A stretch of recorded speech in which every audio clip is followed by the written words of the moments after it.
Welcome to the Dyslexia Mom Life Podcast, your go-to podcast for dyslexia education and community. As moms, we want the best for our children, and when you're raising a child with dyslexia, that journey comes with unique twists and turns. Each week, we dive into dyslexia topics along with episodes on how to thrive in your dyslexia season as a mom, all with the goal of helping your child and your family thrive. Tune in for conversations that will inspire, inform, and connect you with a community that truly understands. You are not alone. We're in this together. Subscribe now and join in the conversation and community.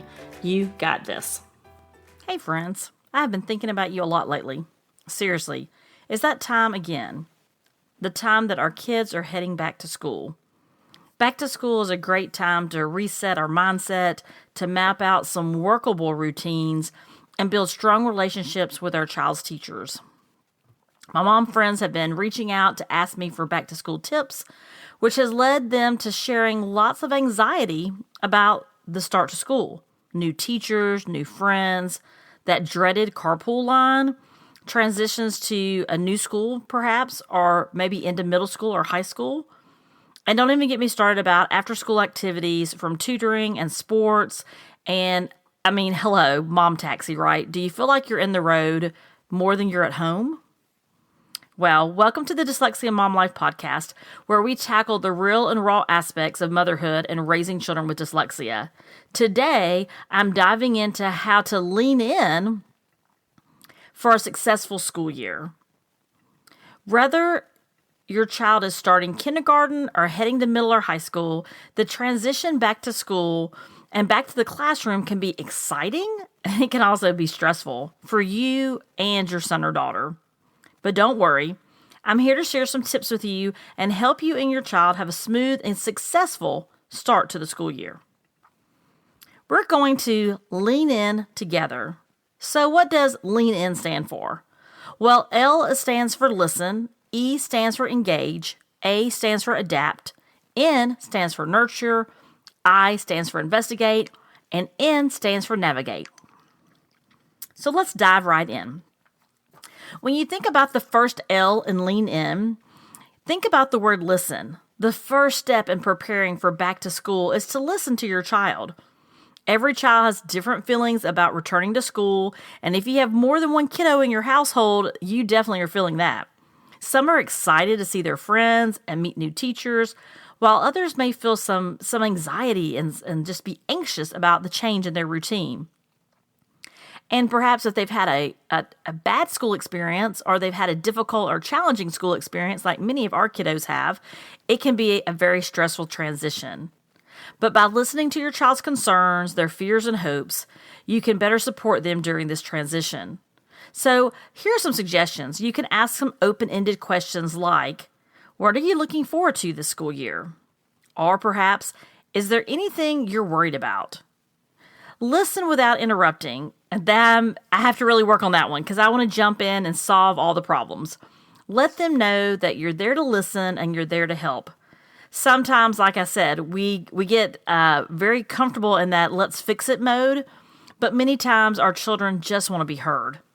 That means putting down our phones and really listening to them. No scrolling on Instagram, no looking up our Facebook feed to see what our friends are doing or what happened last weekend.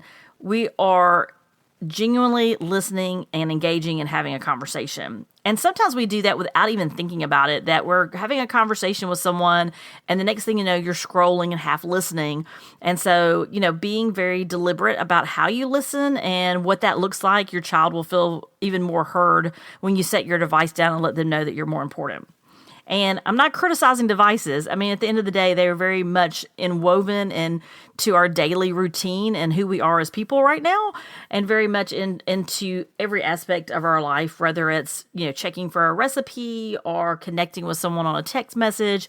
But when we're having these conversations with our children, they deserve our full attention. So I am very deliberate about when I have my phone out at night and during the day on the weekends, and really try to connect with our daughter and have conversations where we're having eye contact and having conversations. So try it out. Let me know what you think about that. You could ask your child too, as you're in this listening mode, is there anything you need me to do? I listened to a podcast a couple of years ago. It was very interesting. The guy was talking about, When you're listening to your kids, especially when they're challenging, this was more of a peer conversation about a peer group. And really we get in that mode of, let me tell you what to do. And really he encouraged people to really listen to their kids and ask them, do you need me to listen right now? Do you need me to give you some suggestions? Do you need me to do something? Like asking them up front what they need from us is so helpful for our kiddos. But be prepared also to listen to what teachers share with us this year. I know it is so hard sometimes to hear when our children are struggling. Believe me, I know. But try to listen to the facts and really have a partnership mindset with the school and the educational experts to really determine what your child's needs are right now. And I know if you've had some bad school experiences yourself, or perhaps in previous years with other schools or other teachers, but this really is a great time at the beginning of a school year to reset your mindset and allow teachers to really get to know your child. I also caution you from listening to what other parents are saying or sharing about a teacher. I've got some really close friends that have been through this lately, and we tend to trust people that we know, and we tend to want to be critical of others. And so I would just say that, everybody has a different experience, and you may have a similar experience, but you might not. So giving people the benefit of the doubt and really having an open mindset is really important. Everyone's experiences are different. But if you start the school year with a mindset and others' perceptions about the teacher, then you're going to really set yourself up for a difficult school year and your child. And we don't want that. Let's talk about E next. E is engage. Engage with the school and your child's education. This means attending parent-teacher conferences, staying updated on school's policies, and familiarizing yourself with the curriculum.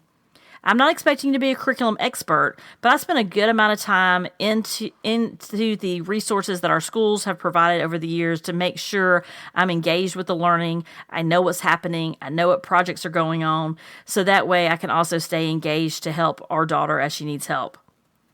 But it also means engaging with your child learning at home, just like I said. Being aware of what they're learning and discussing that and making education really a part of that everyday conversation. So the more involved you are, the more that your child will see that value in their education. And if you think about it, our children really do take cues from us, whether that's good or bad. You're not always going to agree with the school or a teacher. I get that. I'm an educator and I still don't always agree with the things that happen in our classrooms. But we should really do our part so that our kids feel that the adults they spend the majority of their day with really care for them and care about their development. I know there are some times that that's not the case, but we are starting a new school year and we're going to start off on the right step by engaging and listening. Next is A, adapt. So when you're leaning in and you're thinking about the A for adapt, one thing we know about life, especially when it comes to parenting, is that things don't always go as planned. Right? When's the last time you had a plan for something and it did not turn out the way you expected it? Well, I can tell you as a parent and as an educator, flexibility is the key.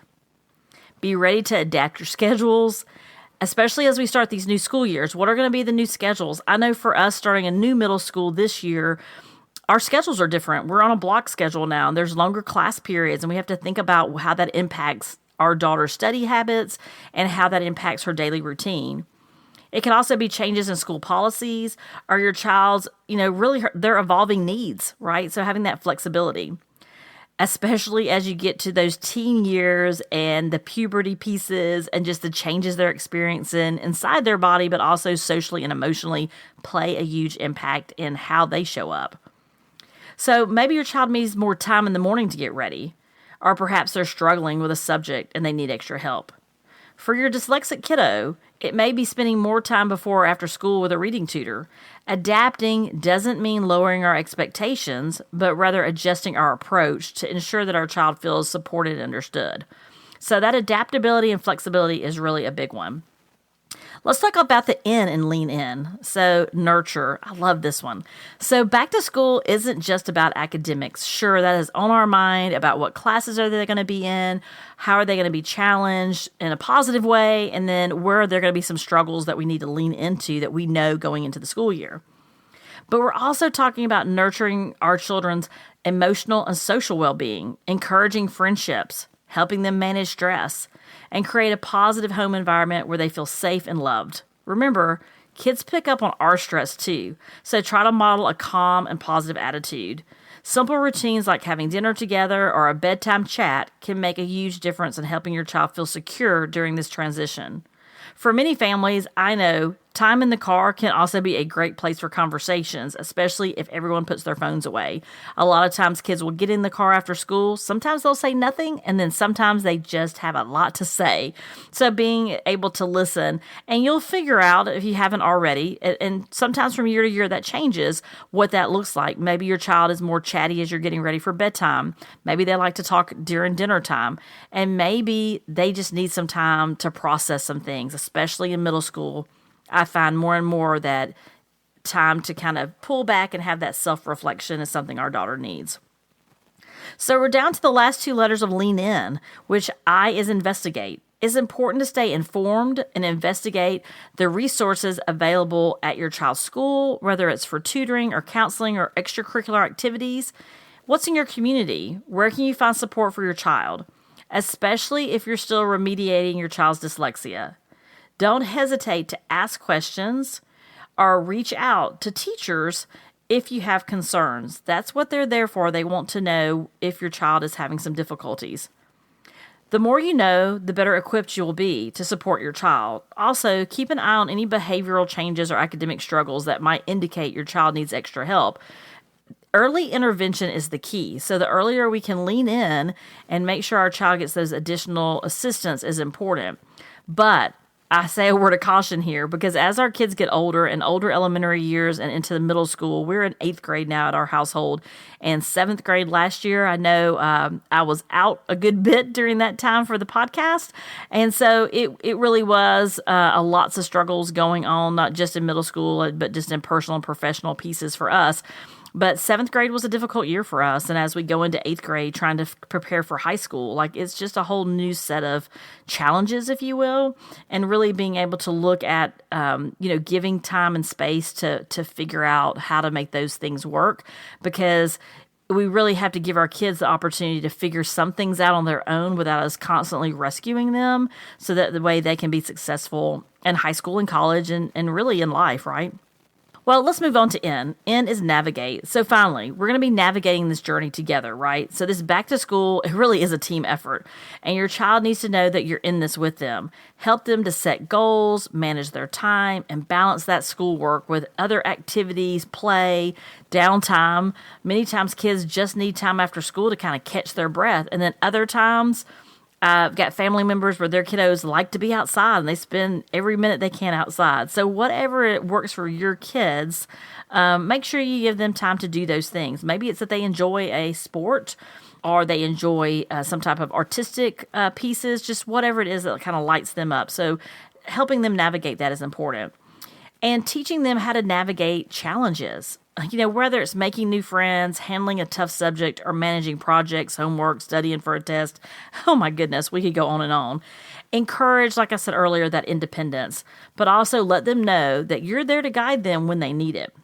So, are you ready to lean in for the school year? Are you ready to lean in by listening, engaging, adapting, nurturing, investigating, and navigating? You can help your child to have a successful start to the school year. Thanks for listening. If you found this helpful, please subscribe to the podcast and share this episode with your friends. If you're new to the journey of your child learning to read and remediating dyslexia, please feel free to go back and listen to episode 130, Understanding Your Child's Dyslexia Workshop. There'll be links in the podcast description, and also you can subscribe to our weekly email newsletter for more resources and tips at dyslexiamomlife.com. I'll also leave a link in the podcast description to the website. And if you're really navigating through these last pieces of just trying to figure it all out, please remember you are not alone. You got this.